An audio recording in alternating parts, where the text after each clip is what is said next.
I hope everything is fine over there. I hope so too. I think things are good. It was a 5.7, so it was pretty big. I don't know if you guys get earthquakes that size. I think you do. I hope so too. I think things are good. 5.7. If you guys get earthquakes that size, I think you do.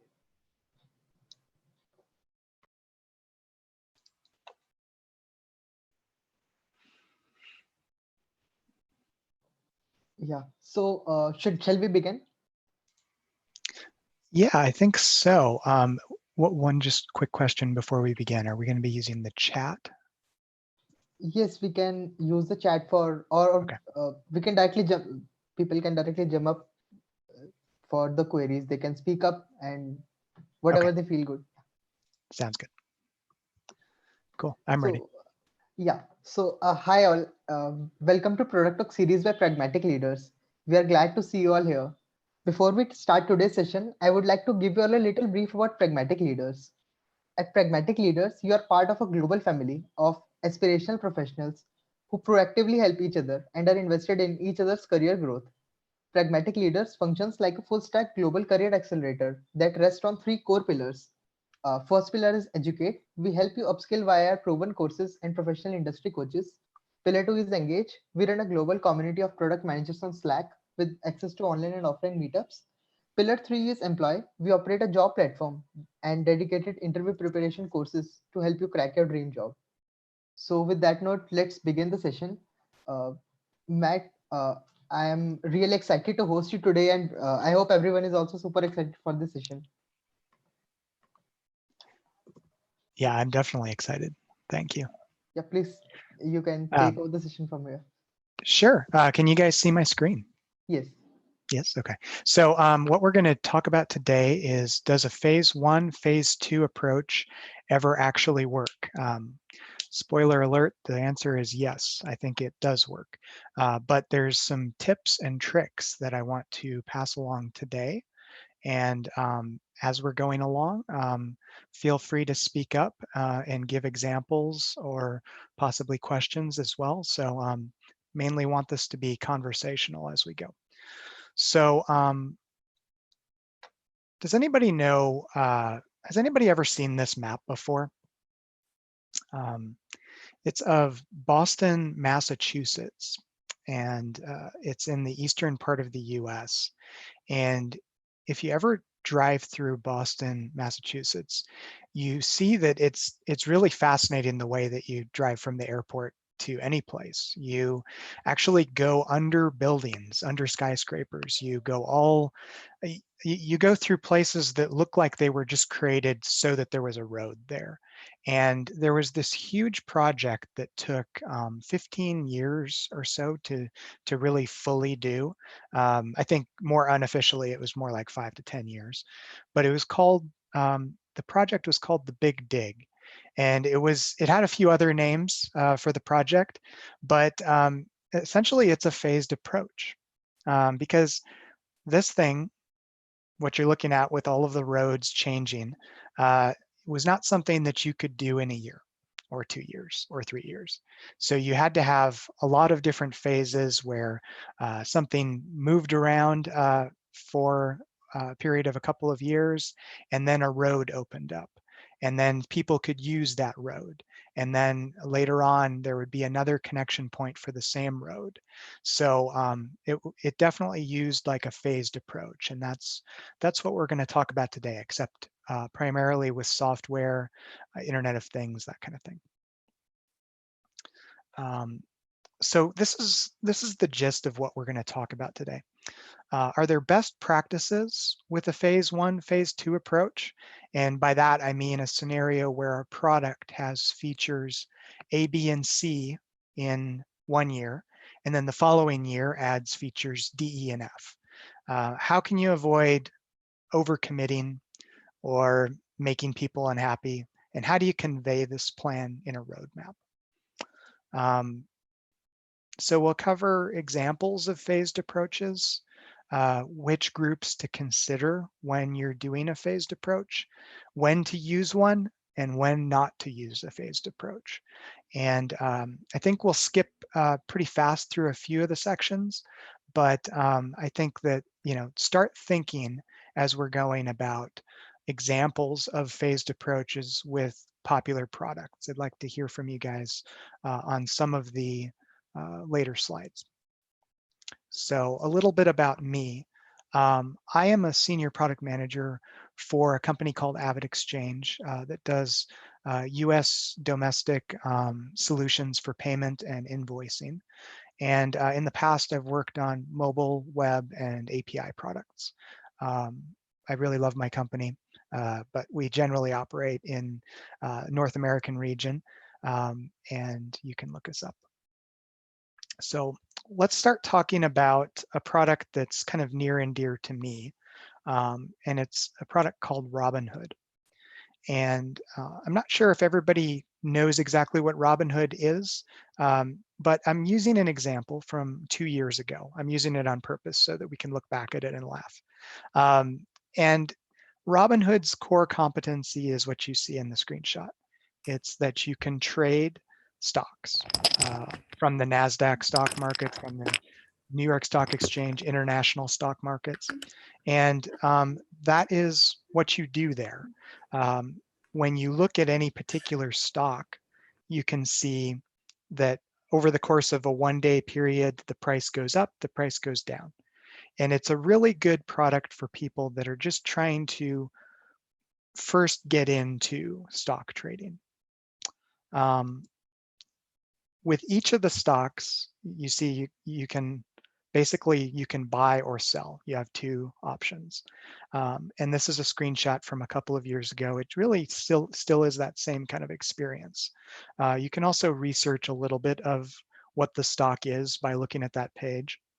And it's all in mobile, but they also developed a web application. So they decided to ship a new feature that was very important for their customers, their market, their investors. And it was probably so important that that they probably had a lot of meetings about Bitcoin. And Bitcoin 2.5 years ago, the landscape was this. Bitcoin was growing exponentially in value. It was very unstable going up and down, but overall it was always increasing. So you see, like, this is an example of just a particular day 2 years ago where all of the different cryptocurrencies were increasing in value. And so that was a tremendous opportunity for them, but they didn't have Bitcoin features. So they had to figure out, how do we put them in the app? So here's what they did. Remember what the core competency is. It's stocks. And where is stocks on the mobile app? It's actually below the cryptocurrencies. This was so important for Robinhood that they said, put the cryptocurrencies above the stocks. And that shows the level of commitment that they had. But there's more to the story. When you clicked on any of the cryptocurrencies, Bitcoin being one of them, this is what you would see. It's a different user interface. It's more design friendly. It looks really new and up to date. Looks really cool.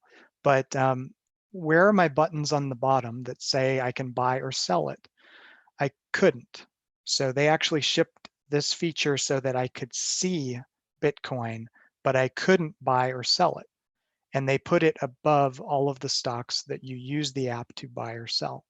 The only button that I have is invite friends, and it says I'm on the list. So someday I'll be able to buy and sell Bitcoin. And that's where we were a couple of years ago. This was the hot new thing. It was so important to the business that they put it above all of the stocks. And they anticipated that everybody was going to want to buy and sell this, but they shipped this feature without being able to buy and sell it. And the only thing you could do was invite friends. So that's a really fascinating case study to me, that they put something out there that you couldn't actually do what was your core competency in. Because let's go back. your core competency really has to do with these things. It's not just viewing stocks. So for them to do this with the Bitcoin, that the only thing you could do was invite friends, and you couldn't actually buy or sell it. That was a big risk, but they probably had information that we don't have today, and it probably turned out okay for them in the end. Just so that everybody kind of understands, with Bitcoin 2 years ago, I think one of the reasons why it hasn't caught on more in the past couple of years is market instability. So market instability was something that they probably weren't anticipating for Bitcoin. And so I don't think that it ever quite caught on the way that they thought it would. But I think it actually didn't turn out that that was because of how they did it in the app. It's just a weird coincidence that it didn't turn out to be quite as hot of an idea as they thought it would be. So I'm going to pause here, and this might be a good opportunity for folks in the audience to start thinking about other examples of phased approaches with products. After the next slide, I'll ask for your examples, and you can also probably put it in chat. So I'll hit on one more example that I have here. So this is an example of phased approaches, Microsoft Dynamics GP. So it's an ERP system for financials.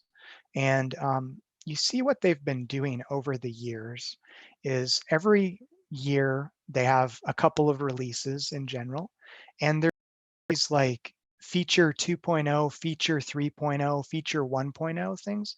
So that's how they're doing kind of a phased approach. They're saying, we're going to split up our features into a 1.0 category and a 2.0 category. And then, the things that we don't get to, then we'll get to later in the 2.0. So this is where I think I would like to pause and see, does anybody have any other examples of products that are doing a phased approach for feature rollouts in the marketplace?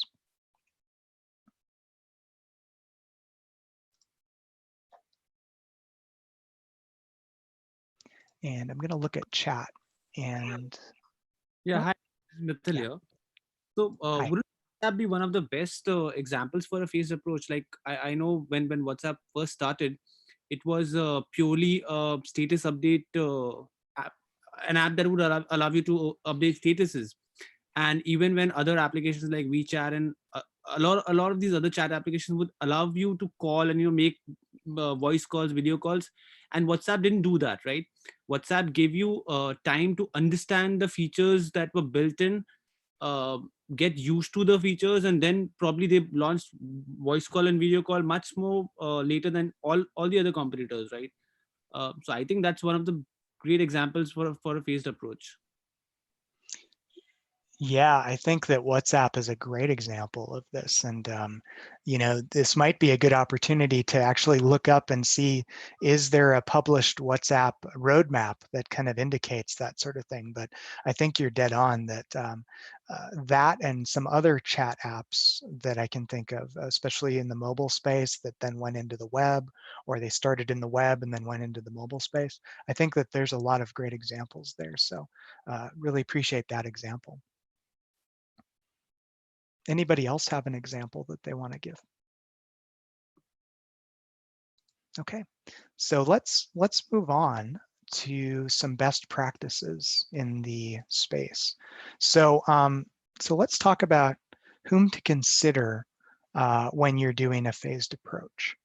And so I think that one of the things that we just touched on with Robinhood especially is that current users should be considered. So think about what their experience is when you're rolling out something that maybe isn't the whole thing. So you're rolling out something that is a feature 1, and then you'll get feature 2 later. Think about those current users. And this is a really broad topic, operations. So your company has an operations team, and depending on what your company does, that might be DevOps, that might be your support team, that might be your onboarding team. That could be a lot of different things. And you have to think about, when you start collecting all of that cryptocurrency data, does it overload your servers? Do you have to really think about the impacts to the business that your feature is going to give? So really importantly, I think, is what about your sales team? So if you have a product that actually gets sold, it's, you know, a B2B product or even some B2C products, think about how you want your sales team to sell a product that isn't final and a product that is evolving as they go. Do they just wait until phase 2? Or do they try to sell it in phase 1 and then give people your roadmap? So that's something definitely to think about. What about your support team, the people that, you know, field the issues that people have with your application or your product? You know, what kind of messaging should they be equipped to do? Is this such a thing that, like, they're going to have different problems in phase 1 than they do in phase 2? It's very likely. So then lastly, think about your dev team and your executive team. Think about your dev team, because your dev team has to operate in cycles of developing the features here that we're talking about. And how are they going to break that up? They might have some good ideas on that. Developers always have great ideas on just about everything. And then lastly, your executive team. How are they going to respond to your idea of doing a phased approach and breaking things up? If they're not from a mindset or from a company that has tried this before, they might need some examples of how you envision this working.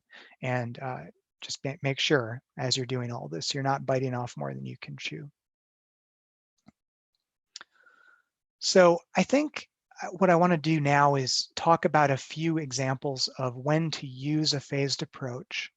And we'll pause every couple of slides so that if you guys have comments or questions, you can speak up.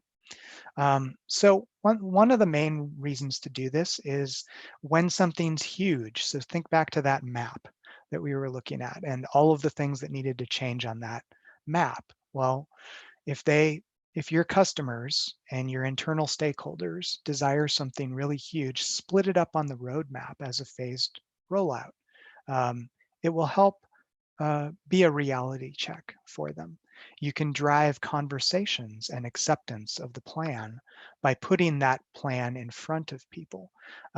You're not promising perfection if you split it up into multiple years, multiple quarters, whatever you have to do to convey this in a roadmap.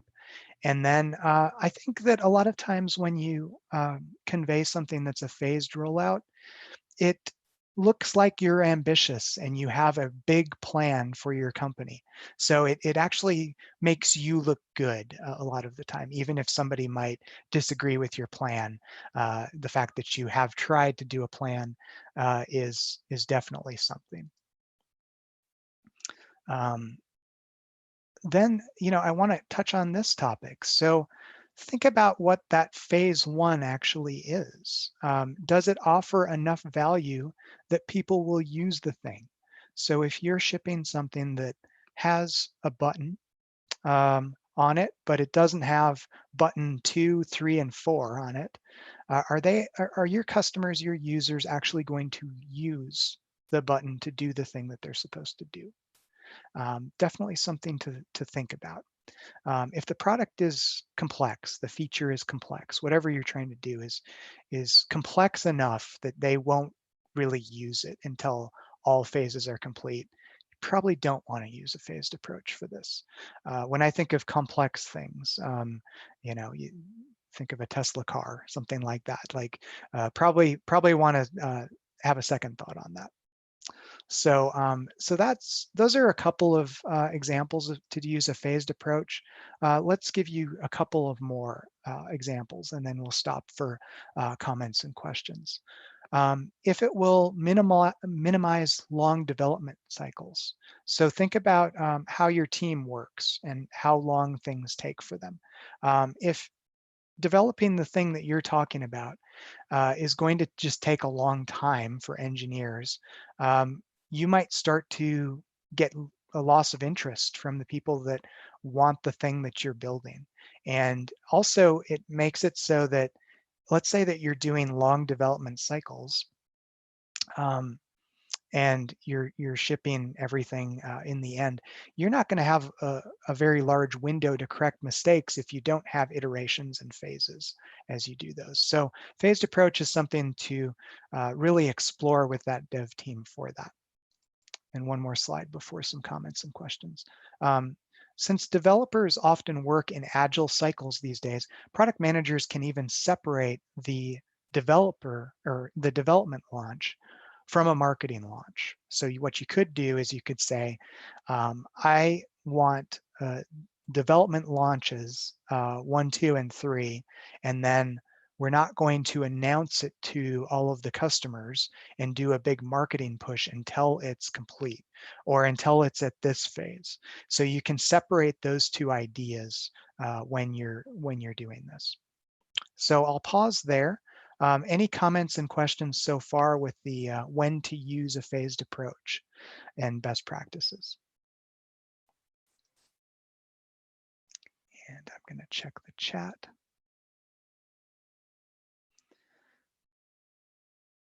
So one of the comments in the chat is, do B2B products usually follow a phased approach as they have a longer release cycle?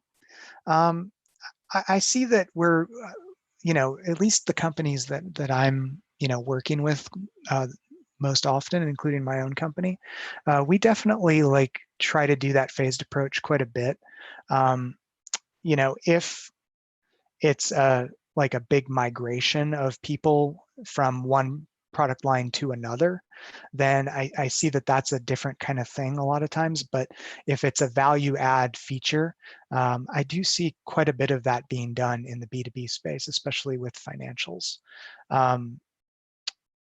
Next question, is building an MVP considered a phased approach? I think it is. I think I'm going to touch on a couple of other things here where making sure that your MVP actually is an MVP is important.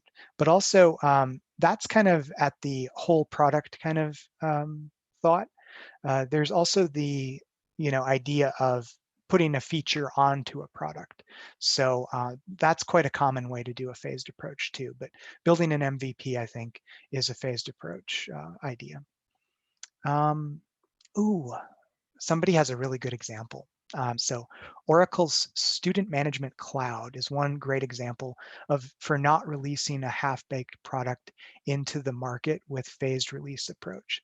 It's unusable, and so that's what you guys are saying is that it's unusable due to this, and many customers were driven away from this. So so that's an example of what not to do. I think when we looked earlier at the Robinhood example, I think that a lot of us who are product managers would not have shipped that feature and would not have done what Robinhood did. And that's something that, looking back on it, was it a success or a failure? I'm not entirely sure which of those two it is for Robinhood, but I think that it's something that somebody was mighty brave to do what they did. And it sounds like Oracle's Student Management Cloud either was buggy or it was a lot like that. So then Makul has a comment. Every phase should be of value to the customer. Any tips on how to break a feature into phases? I think that we'll get to that in the next few slides. I think especially that first phase, making sure that it is something that somebody can use, so that the thing that you're shipping is usable and people don't become, not respondent.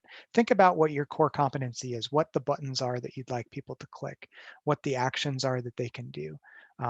Each phase should progress what somebody can actually do in the application and not just be something that is half-baked.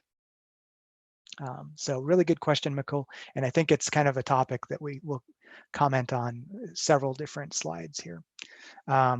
So getting a lot of questions. So Mander says, will the timeline difference between dev launch and marketing launch be ideal, generally speaking? I think that, so in the past, I've held back some marketing campaigns until a later phase because it was a usable product, but it wasn't a marketable product. So that's something to think about is, when you have something that might be usable but not marketable, you can delay the marketing part. Or you can do the reverse of that. That's what Robinhood did. They went to market with it, but it wasn't usable. So they did the opposite of that. And I don't think that worked as well. But those are some things to think about. Vinay asks, can you break features into a group based upon the priority of value added to customers? Yeah, I think that that's your job as a product manager, totally. So product managers should be starting to think about what makes sense to ship first. Sometimes it's not the value added to the customers, but if you can think about it from that perspective, then it's a great idea. Sometimes you have to do something technically before you do something else. So that's the counter example on that, when there's a technical reason to do a phased approach. Duolingo had a phased approach year after year to grab the market and expand the business. And I think you're right, especially with its international expansion. We'll touch on that in a future slide as well. Will the reverse approach, and the reverse approach, I think what you mean here, Mandar, is the reverse approach to do a marketing launch before a dev launch, before a final dev launch. Yeah, that's what you mean. Will that affect delivery promises? If you failed to deliver, it'd probably damage your reputation. Bingo. I think that that's a big part of this. You have to think about the company's reputation. And sometimes you do a phased approach so that something is out there, so that somebody is expecting, and so that it won't get snatched away from you from the roadmap. So think about that. But also then think about, you've conveyed it to a customer. Are you absolutely sure that the phased approach is actually going to happen for that customer, or is it a true experiment? If it's a true experiment to find out if they'll use it, then I might hold back my marketing. I might hold back how many people I show that plan to externally. So definitely something to think about. Yeah, thanks, Mandar. And Makul, last comment. Your view that you can release multiple phases and then do a big bang marketing. Absolutely, I think you can totally do that, and it does work. It's not a very risky thing to do there, unless your customers are expecting marketing sooner. So you have to temper what you're going to, or taper what you're going to try to convey to the market. So thanks for all those comments and questions that you've sent in so far, and I'll come back to those at the end. A few more ideas on, when to use a phased approach. So think about workflow in your application, in your product. So if it's not a workflow, it is much better for trying to do a phased approach. So think about things like, your feature is to make the application faster, or to make it more stable, or security improvements. I find that people that care about performance, stability, security, they tend to understand when you try to do a phased approach quite well. If it's a workflow type feature, and you're going to go as a user from this screen to this screen to this screen, and you ship phase one, it's just this screen, that is not as good. And it's great to find those things that are performance, stability, or security improvements and break those up into a phase. It shows that you're thinking about those things as a product manager, and people will trust you more for those things. And splitting up those kinds of things will allow you to deliver value faster if they're performance, stability, and security. Get those out on the market. And then I think this is another really good idea. So I don't know if any of you have ever worked with a third party. So working with another company, software integrations, APIs that other companies manage. Think about how you can do a phased approach with that. And one of the great reasons to do that is when you work with other companies, sometimes they're not as motivated to hit deadlines and hit dates as you are. And by having dates to hit and more of them, it sometimes motivates them to continue working with you and not miss that weekly meeting.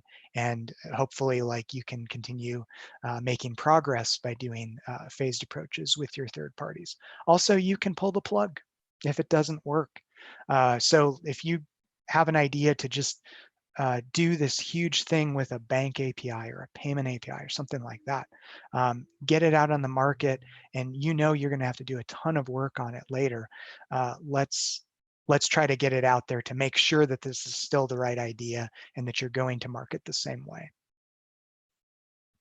So let's get into when not to use a phased approach, and then we'll have questions after these slides. Major UI changes or site relaunches. So I don't want to call out any company myself, because I'm thinking of a particular company in the US that has done a site relaunch that's in a phased approach. But here's the experience for the user when you do that kind of thing. They go to your site, and then there's some of the links in the navigation take you to pages that are the old design, and some of them take you to pages that are the new design. You see lots of iframes and things like that in there. So those things are not great to try to do. Sometimes you have to, because rebuilding your entire site or your entire product isn't done in a day.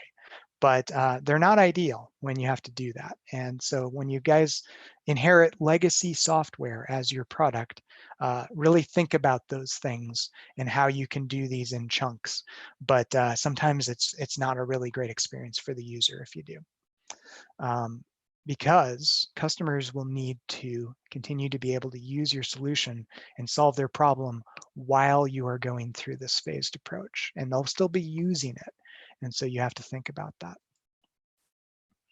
So here's another thing that I encounter, and I'm not sure how you guys have encountered it in the past, but feel free to let me know in chat.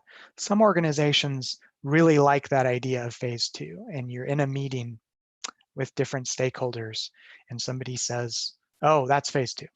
And you know, when you have something that's a good idea to do, somebody just says, "Oh, phase two," and your phase two bucket gets really big really fast. And some organizations use that phase two as a maybe, and that's not a great time to use a phased approach. If everything in phase two is a maybe, then maybe you're not doing phase two. And there's this old article that I can't find anymore called The Myth of 2.0. And that's what it says is companies think that they're going to do a 2.0 version, and they never do. So this is the reasoning why when you encounter that in the world, you know, to avoid it, it creates the temptation to not plan your product as thoughtfully as possible, because it's easy to add features and say, put it in phase two, and they're not critical. But the next phase feels distant, and you pile things in there, and you never know if you'll get there, and perhaps you won't. And so that makes it illegitimate as the phased approach. A couple of more. So think about this, and I think that some of the comments in chat especially have definitely like rung true with this thing. When a phase isn't justifiable on its own. So think about what that phase one or what that phase two is.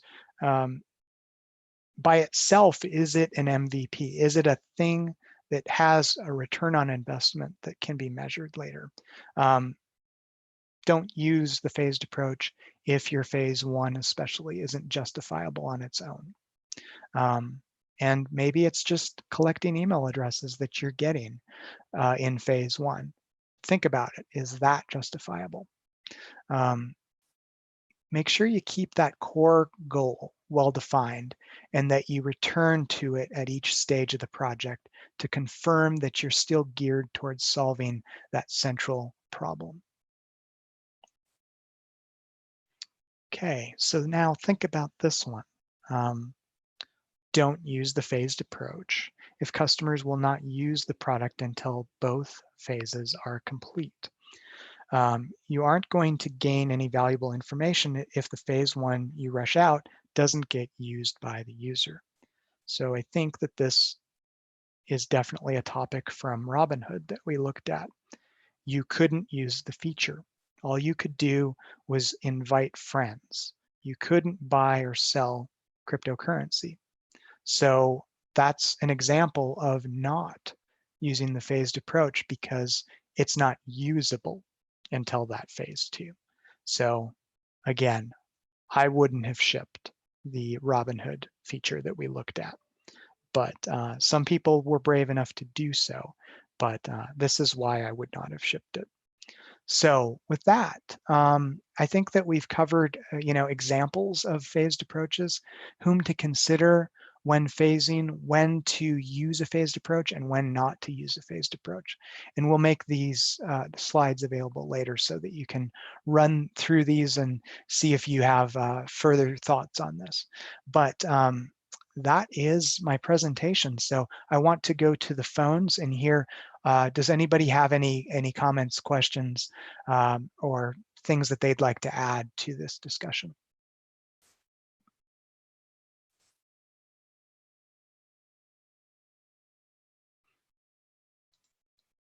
So I'm going to open chat because I saw, I think that a few people added chat questions. So Vishal asked, which is the best framework to phase out the product launch? I'm thinking Agile would be a good one to try to do that with. I think there's ways to use it with waterfall as well, especially if you like have a contractor team or somebody that's, a resource that might not stay with you forever. Waterfall might make sense, but I think a lot of this, ties in really well to Agile frameworks. And let me know if that's not what you mean by framework, but that's how I interpreted that. Sorry, Matt, I had a question there. Yes. So, shouldn't your phases be also directly proportional to the metrics and how your phase one is performing, and that's how you're supposed to build phase two as well? Yeah, I think that there's definitely something there to keep with the core thing that you're trying to do in your phase one and measure it as you're doing your rollouts, so that you can figure out this is the impact that you had with phase one after the fact, and this is the impact that you had with phase two, and then you can make hypotheses about what your phase one might do and then compare them after the fact. So I think that that's definitely something that I would recommend. Do you have any thoughts on how to do that as well? Yeah. So what I was thinking, right? Basis Mhm. the data that you collect from phase one, various sources, right? And understand how your phase one's, how your product is performing, and basis that, then go and decide your phase two features and not have a rollout plan at the start itself, right? Right. Yeah, and I think that phase two could be, if your phase two could be disbanded based upon the metrics that you find in the phase one, I think that that's always a reality, in this way of doing things. Now, if your project is to build roads that get people all around Boston, you want to make sure that if you do bail on phase two and you do decide not to do a phase two, that everything still works. So that's the one caution that I have on that is make sure that phase one is enough of a thing to measure. Yeah, great question.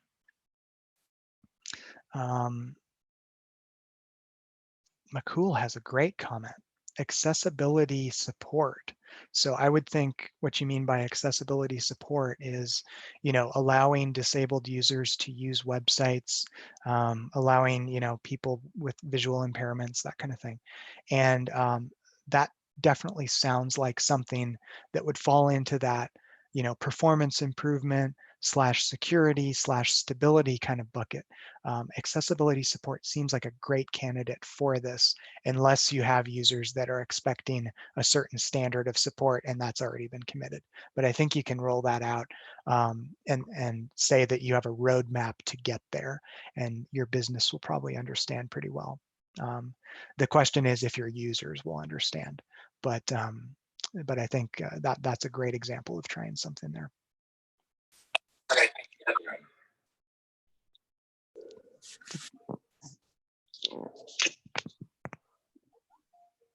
Did somebody have a question there? Okay, so Mandar, how about the phased approach is justifiable in the beginning and later is not realizable? How to adapt. So, I think that that's definitely like a thing that happens out in the marketplace. You want to make sure that you know how important your phase 2 is by the time you launch phase 1, so that if phase 2 gets shelved, if it doesn't happen, that's going to be really important. So making sure that you never know what tomorrow is going to hold. Make sure that your releases of products, whether they be a marketing release or a development release, make sure that those things make sense when you release them. If you don't have any buttons for the user to do something on a page that you launched, and then you don't do anything further, well, that's all that anybody will ever get on that page. So that's definitely something to think about. There are also the examples sometimes where, the data that you get on phase 1 is bad enough that you need to remove that feature. That does happen. I can't think of any company that's done it, but I'm sure that it happens out there. So how do we measure the delivered benefits of functionality if it gets split into 2 phases? How do you measure benefits? So there's financial benefit that your company might realize. There's user satisfaction, like surveys, things like that. You can point to different metrics on this. And I think that the stakes are a lot higher when there's finance involved and there's money involved. But you definitely can ship a feature out there and then find out what people thought on the feature by doing a survey. Now, know your users and how much they like change when you do that kind of thing, because some users just simply don't like change, so they won't like anything that you ship.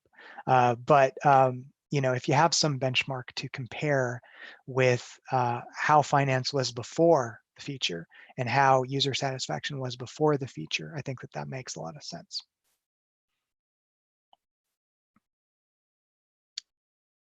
Oh, how to manage different contributors, which are teams in a product roadmap.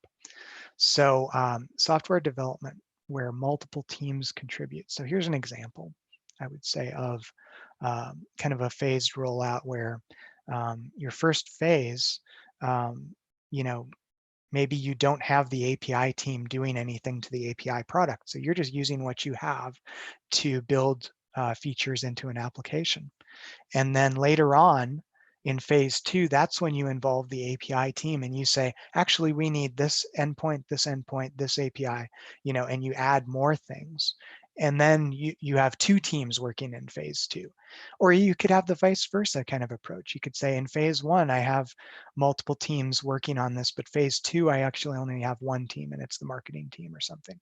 So think about how all of that fits into this. Think about the way that those teams operate and the kinds of dev cycles that they have if they're engineering teams, and how well this is going to work with their overall mission. So yeah, these can become major undertakings if you have more than one team.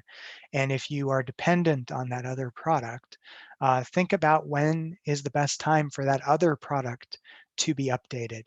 You know that your product you probably have control over to make the updates that you need at a greater capacity than somebody else's product. So be very cognizant of that.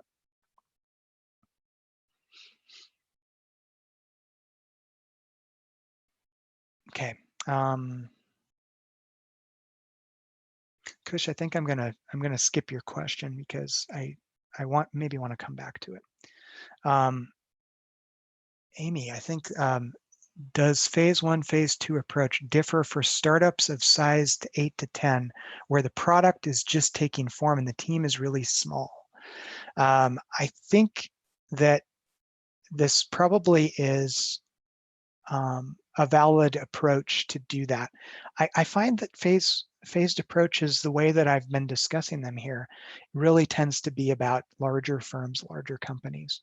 And I really didn't touch on the startup mentality of you're just trying to get something out there to the market. But I think it's still valid. Make sure that if you're doing phases, that each of them makes sense and can stand on their own as phases. There's one thing to just do iterations, and you have a product right now that works for certain scenarios, and then you do another iteration and it just has a few enhancements, but there's no like long-term phased plan to get X number of enhancements in there. Think about if you just want to handle it by, as you go, as opposed to doing that big phased approach.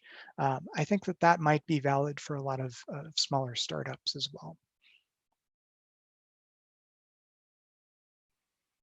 So follow up on the multiple teams idea. Will the roadmap be dynamic in case release cycles are different for the two teams? I don't know how to interpret the dynamic part, but what I think, I think that it could be a very interesting scenario if you have an application that can be deployed anytime, and you also have a SaaS-based release of an API that can only go out on the last Friday of every month. You have to think about how do those things line up. There might be some serious project management with getting things to line up and work correctly. There's definitely a thought on backwards compatibility on this whole thing as well.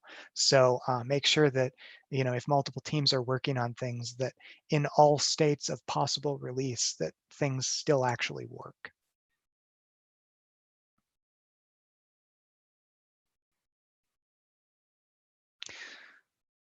What is the best approach to keep track after phase 1 is launched and that everybody is happy? Well, I think stakeholder meetings internally are a good way to do that. You might have a corporate culture or a company culture that people don't raise dissents in those kinds of meetings, so you wouldn't fully know. But you can always go back to that qualitative data that you get from surveys. You can do internal surveys, you can do external surveys. Find out what people really think in case they don't want to tell you face-to-face or in a meeting. So, there's a lot of ways to do that. And don't forget about your users. Your users matter a lot on this. Don't ever just listen to the internal stakeholders on the phased approach. Make sure that you get user input on those kinds of things, as long as the users are supposed to know you're doing the phased approach. That's definitely a thought. So I think I have one more here. So I'm going to go back to Kush, your question. So how to mitigate the risks involving in building features in phase 2 which have dependencies? Do we really commit to those at the start? That's a really good question. When do you need your dependencies filled in order to get to that phase 2? Do you do your launch meeting, your kickoff meeting after phase 1 on phase 2? Or do you get commitment sometime before phase 1 is even launched that next we're going to do this? I think I think keeping it all to that conditional statement of, if this works the way that I think it's going to work, then this is the plan, and we need these dependencies to be knocked out before phase 2 ships. I think, keeping in mind that like what we do as product managers a lot of times, despite all of this definite, I want to do things for years kind of mentality, what we really do is experiments. And making everything an experiment is very important with everything that you do. And prioritizing what you do with the data that you receive from experiments is also very important. And it looks like we're going to publish this to the YouTube channel. So we'll share the link with everybody in a while. I think that was, we're at about the 50-minute mark. So I'll open it up one more time. Do we have any audio questions that anybody wants to ask or comments?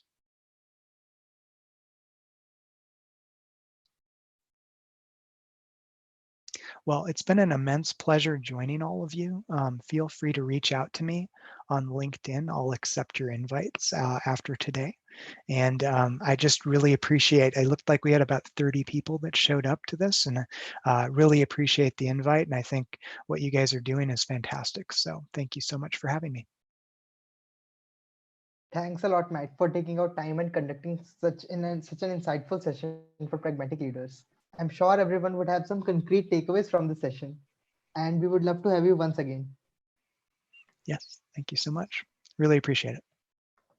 Yeah. So lastly, I would like to thank all the participants for joining us. In case you have any queries, anytime you can reach out to Matt, as he said. And if you have any other queries related to product management or related to anything, you can reach out to me.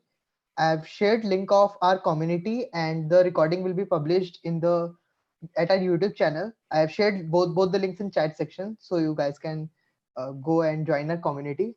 Apart from this, we have a lot of such interesting webinars coming up, so don't forget to join our community. I'll keep on sharing updates over there. So that's all from my side, and thanks a lot, Matt, once again for joining. Thank you. Have a great day.